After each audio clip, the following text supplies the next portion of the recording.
I want to thank the chairlady for having this hearing. This is this is my third term in Congress, and I want to congratulate her in having this because this is the first hearing we've had, I think, or at least the one I've been associated with in my committees, that really we get to hear the unintended consequences of what a proposed piece of legislation can bring into different entities that are so important to our economy. So I want to thank her for doing that.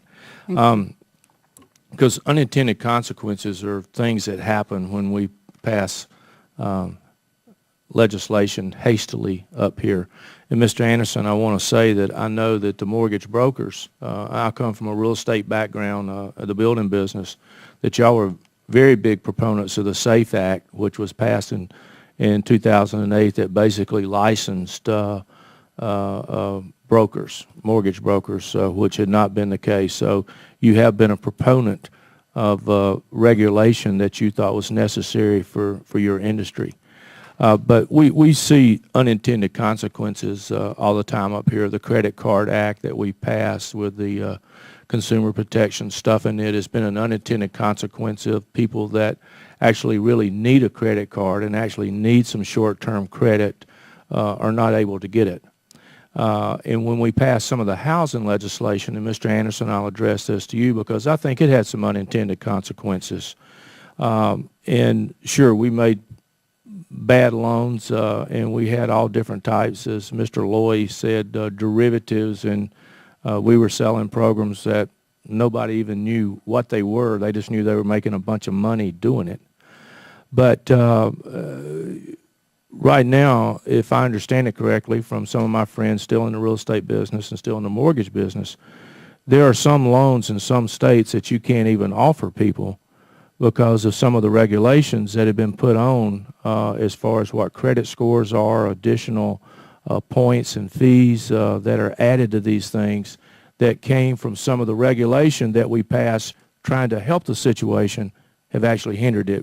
Could you comment on that?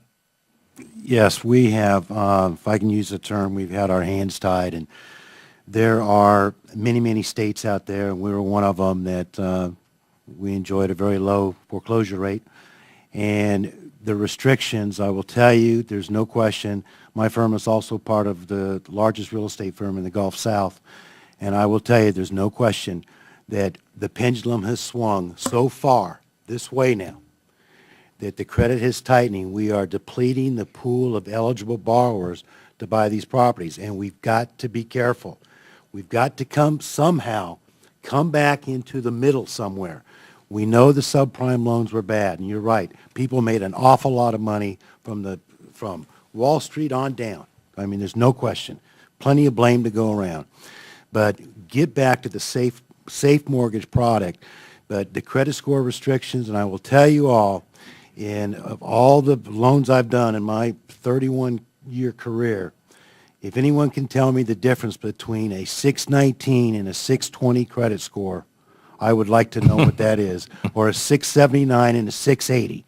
The difference is nothing on the credit.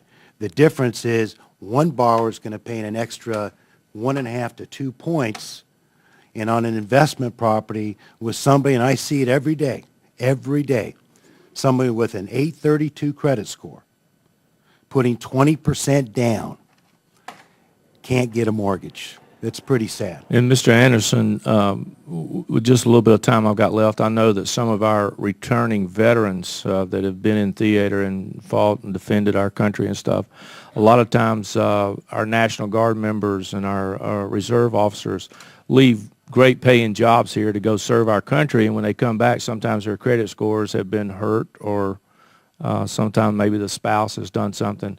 And I understand that some of these restrictions are making it harder and harder for our military to be able to get, because if I understand it correctly from some of the news reports today, some of these credit scores are being lowered 10, 20, 30, 40, even 50 points without anybody knowing it, just because of the reduction in the credit market. You're absolutely right. Guys, I have seen credit scores drop 30, 40 points, and I'm not kidding you, for a $12 medical collection that they had no idea that they had. I mean, it's amazing. If You know, we are just set on this number of a credit score. There are so many factors that you have to look at. I mean, it seems like we're going back 20 or 30 years, which there's nothing wrong with that concept, but people have to qualify. But just using a number and a credit score is, it's creating some problems. Thank you, Madam Chair. Thank you. Mr. Lukemeyer?